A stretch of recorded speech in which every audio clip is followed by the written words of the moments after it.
आज हम पढ़ेंगे बेस थ्योरम। ध्यान समझिएगा, ये बहुत इंपॉर्टेंट है और सीबीएसई हो या आईसीएसई हो, लॉन्ग टाइप में एक क्वेश्चन पक्का है, यहां से आएगा, फिक्स है। मतलब अगर तुम ये तैयार कर लेते हो तो तुम्हारा सीबीएसई में 5 नंबर लगभग और आईसीएसई में 6 नंबर लगभग पक्का है, आना ही आना है, केवल इसी थ्योरम से। बहुत आसान है। अगर एक थ्योरम से 6 नंबर 5 नंबर मिल जा रहा, बड़ी बात नहीं है। अगर 100 मार्क्स का हो रहा है, 80 का हो रहा है, 5 नंबर आपके है, बहुत आसान। अब ये इस्तेमाल कब करते हैं? जब बैग फर्स्ट कंटेन्स 4, देखिए एक आपका बैग फर्स्ट है, क्या है? बैग फर्स्ट है, इसमें क्या है? 4 रेड है और 5 व्हाइट बॉल्स है। और आपका बहुत आसान है, ध्यान समझिएगा, बैग सेकेंड है, इसमें 5 रेड है और 6 व्हाइट बॉल्स है। समझ गए? हम ये बता रहे हैं कि कब आपको बेस थ्योरम का इस्तेमाल करना है या कब आप जान पाएंगे कि यहां पे बेस थ्योरम लगनी चाहिए ना। और सबसे जो मजा आता है प्रोबेबिलिटी में क्लास 12 का, वो यहीं पे है, जितना आपने सीखा आज तक। Bag first contains 4 red and 5 white balls, bag second contains 5 red and 6 white. इसमें 4 रेड 5 व्हाइट, इसमें 5 रेड 6 व्हाइट। कोई दिक्कत? One of the bags is selected. अगर आपको एक बॉल ड्रॉ करनी है तो पहले आपको एक बैग सिलेक्ट करेंगे, बोलिए भाई। तो one of the bag is selected and a ball is drawn. उसके बाद एक बॉल निकाल ली गई, कोई एक बैग हम सिलेक्ट किए रैंडमली, बिना सोचे समझे, और कोई एक बॉल हम निकाल लिए। ठीक, क्या निकाल लिए? And the ball is found to be red. And the ball is found to be, जो बॉल हम निकाले उसका कलर कैसा मिला? रेड। अब कह रहा है कि अब आप सोचो, अगर रेड, बच्चों सोचो, अगर रेड निकली है तो यहां रेड की प्रोबेबिलिटी क्या है? फेवरेबल अपॉन टोटल के हिसाब से 5/11। और यहां क्या है? 4/9। 4/9। Confusion create. तो अगर कोई रेड की प्रोबेबिलिटी ऐसे पूछता है तो दिक्कत यह है कि कहां से निकल रही है। यहां से निकलेगा तो ये, और यहां से निकलेगा तो अलग। One of the bag is selected and a ball is drawn, ball is found to be red. Ball is found to be, कोई एक बैग चुना गया, एक बॉल निकाली गई, और वो बॉल जो निकाली गई वो किस कलर में मिली आपको? रेड में। तो कह रहा है कि अब आप सोचो कंफ्यूजन क्या है, कब बेस लगनी है। कॉन्सेप्ट में बहुत डीप में जाने का मतलब नहीं, सवाल ऐसे ही आपकी लग जाएगी। अब खुद सोचो, अगर रेड निकली, तुम्हारे दिमाग में बात आ रही नहीं आ रही है कि यार यहां से भी हो सकता है और यहां से भी हो सकता है? बोलो भाई, दोनों में नहीं है। तो कह रहा है कि अगर जो बॉल निकली रेड है तो क्या प्रोबेबिलिटी को बैग फर्स्ट से आई होगी, बैग फर्स्ट से आई होगी, क्या प्रोबेबिलिटी है? या बैग सेकंड? ऐसे क्वेश्चन बनेगा जब कंफ्यूजन क्रिएट हो जाए, कोई एक इवेंट हो रहा हो और उस इवेंट की कई तरीकों से होने की पॉसिबिलिटीज हो। भाई बॉल निकली है, यहां से भी तो निकल सकती थी रेड बॉल, और यहां से भी। तो कह रहा है कि क्या प्रोबेबिलिटी है कि बैग फर्स्ट से आएगी? समझ रहे हैं? नहीं समझ रहे हैं? जब ऐसा केस बनेगा तब हम क्या इस्तेमाल करते हैं? Bayes theorem. कोई दिक्कत? देखिए सवाल लगाते कैसे हैं। पहले क्या सिलेक्ट किया गया होगा? बैग ना, कि बॉल निकाल लिए? पहले बैग ना, बोलो भाई। आइए, लेट, ऐसे ही लगाएंगे, let E one be the event that bag first, बोलो बच्चों, and E two be the event that, अरे भाई पहले बैग ही ना चुनोगे सिलेक्टेड, कोई बात नहीं। जब बैग सिलेक्ट कर लिए होगे तब क्या ड्रॉ किए होगे? बॉल। बोलो भाई। तो and E be the event that ball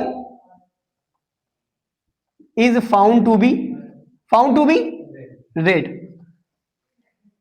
बोलो। हाँ, अब कह रहा है, देखिए ध्यान समझिएगा बच्चों, अब कह रहा है कि प्रोबेबिलिटी निकालो कि जो बॉल है वो कहां से निकली है? बैग फर्स्ट से। लेकिन कब? When the drawn ball is found to be red, जब निकाली गई बॉल रेड पाई गई, तब बताइए कि वो बैग फर्स्ट से निकली होगी। पर आप जानते हैं कि बैग सेकंड से भी निकल सकती है। तो ऐसे केस में क्या इस्तेमाल करते हैं? 2-3 सिचुएशन बन रही हो, क्या इस्तेमाल करते हैं? बेस थ्योरम ना। तो हमको प्रोबेबिलिटी निकालनी है किसकी? कि बैग फर्स्ट से निकाली गई है, इवन की। किसकी? इवन की, क्योंकि even is the event that bag first is selected. ये निकालना है, लेकिन कब? जब हो चुका है क्या? Red ball. जब रेड बॉल निकाली जा चुकी है। बोलो भाई। और बेस थ्योरम में करते क्या है? कॉन्सेप्ट में बाद में जाएंगे, सवाल ऐसे भी लग सकती है। देखिए अब करते क्या है, ध्यान समझिएगा। अब इसी को क्या करिए, देखो रटने वाली ये रटन विद्या है, सवाल लग जाएगी।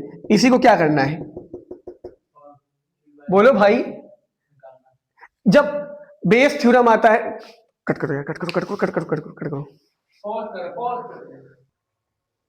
तो बच्चों हमको बैक फर्स्ट की प्रोबेबिलिटी निकालनी है, किसकी निकालनी है, बैक फर्स्ट की। जबकि क्या निकली, रेड बॉल।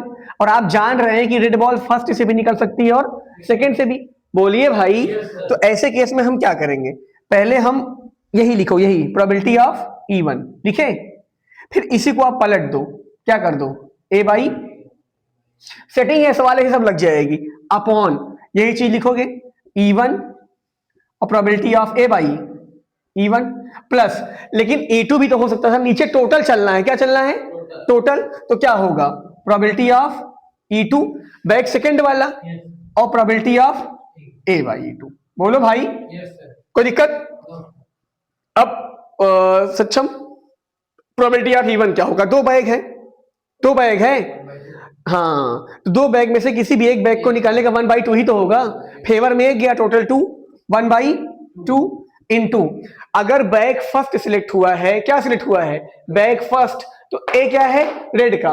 ध्यान समझिएगा, इसका मतलब क्या है, रेड की प्रोबेबिलिटी जब बैग फर्स्ट सिलेक्ट हुआ है, आप खुद देखो, अगर बैग फर्स्ट सिलेक्ट, हाँ 4/, वेरी गुड, वही चीज यहां है, 1/2 इंटू 4/9 प्लस ये बैक सेकंड का है 1/2 इंटू, लेकिन जब बैक ये क्या है, रेड की प्रोबेबिलिटी, ए मतलब रेड, जब बैक सेकंड तो 5/11। कोई दिक्कत, इसको सॉल्व कर लेंगे और आंसर मिल जाएगा। इजी नहीं है, बोलो भाई। सोचो 5 नंबर का बोर्ड में इतना ऐसा ही नहीं आएगा, थोड़ा टफ आएगा, कॉन्सेप्ट पकड़ रहे हो कि नहीं, क्लियर है ना कॉन्सेप्ट, हटाएं इसको, ठीक है, एक सवाल और लगाएंगे अभी, रुकिए।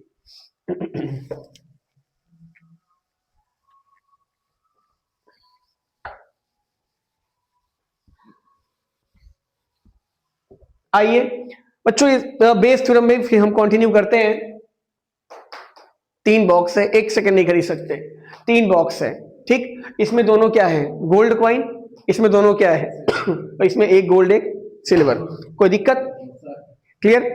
अब इसमें कह रहा है कि एक पर्सन ने इन तीनों में से कोई एक बॉक्स सेलेक्ट किया रैंडमली, अ पर्सन, इन तीनों में से किसी आदमी ने एक बॉक्स को सिलेक्ट किया रैंडमली, उसके बाद क्या निकाला उसमें से, कॉइन, क्या निकाला उसमें से, कॉइन, और उसने देखा कि जो कॉइन निकला वो गोल्ड है, क्या है, गोल्ड है, जो कॉइन निकला वो गोल्ड है। बच्चों जो कॉइन निकला वो गोल्ड है, तो क्या प्रोबेबिलिटी है कि, क्या प्रोबेबिलिटी है कि जो बॉक्स में अगला कॉइन है वो भी गोल्ड होगा, क्या होगा, हाँ, मतलब ये पूछ रहा है, इसी में दोनों गोल्ड है, कोई एक बॉक्स चुना गया, एक कॉइन निकाला गया, वो गोल्ड पाया गया, तो क्या प्रोबेबिलिटी कि उसी बॉक्स में अगला भी कॉइन गोल्ड होगा। तो इसका मतलब बैक फर्स्ट की बात कर रहा है। पर आप ये सोचो कि बेस क्यों लगने वाली है, अगर गोल्ड है ये भी तो हो सकता था। मैंने क्या कहा, जब चीजें बढ़ जाएं, जब वही चीज कहीं और से भी हो रही हो, तब क्या इस्तेमाल करते हैं, बेस। कितनी खूबसूरत चीज है ये बेस थ्योरम, सोचो यहां से भी तो हो सकता था, अगर बेस ना होती तो फिर कहानी खत्म थी। बोलो, तो पहले आप क्या सिलेक्ट करोगे, बॉक्स ना। तो मैंने क्या कहा, ऐसे ही चलना है सिस्टमेटिक वे में, let E1 be the event that box first is selected and E2 be the event that box second is selected and E3 be the event that box third is selected। बोलिए भाई। उसके बाद, वाह यार, उसके बाद कह रहा है कि, उसके बाद कह रहा है कि कॉइन जो मिला उसका रंग क्या था, गोल्ड। तो ए be the event that the coin is gold coin. कोई दिक्कत, बोलो भाई, हमको चाहिए क्या, कह रहा है अगर पहला कॉइन गोल्ड है दूसरा भी गोल्ड होगा, काहे नीड आ रहा है, अगर पहला कॉइन गोल्ड है दूसरा भी गोल्ड होगा, क्या प्रोबेबिलिटी होगी, वो इसी में हो सकता है। मतलब हमको चाहिए E1 की प्रोबेबिलिटी, लेकिन कब, जब ए हो चुका है। हमारी सेटिंग याद करो, कुछ कॉन्सेप्ट में हमने क्या कहा था, पहले E1 फिर इसी को पलट देना है, ए बाई E1, ये सिखाए थे।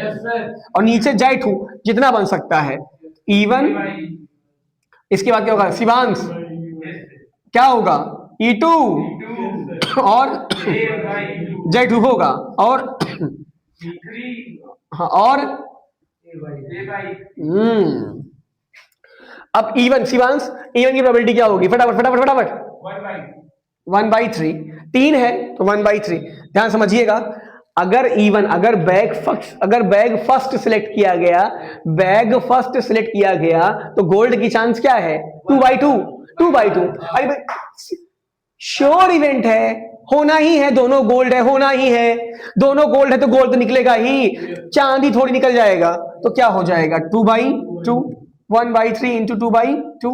E2 क्या है फिर बैग 1/3, 0, इसमें सिल्वर है ना, गोल्ड हो नहीं सकता, 0 प्लस यहाँ क्या होगा इंटू हाफ। बहुत ही तेज बच्चे हो तुम लोग, बहुत अच्छा कर रहे हो, ऐसे ही करते रहो, तुम्हारी ऊंचाइयों को कोई रोक नहीं पाएगा, बस ऐसे लगे रहो। अब ये पूरा हमारे पास एक चमत्कारी तरीका है, आप देख लीजिएगा, पूरा करेंगे तो क्या आ जाएगा, पूरा करेंगे तो क्या आएगा बच्चों 2/3। कोई दिक्कत बताओ, ये 5 नंबर का बोर्ड में आता है, कठिन है, हाय कठिन, आसान है, पक्का, ठीक है, फोकस बना के रखिए।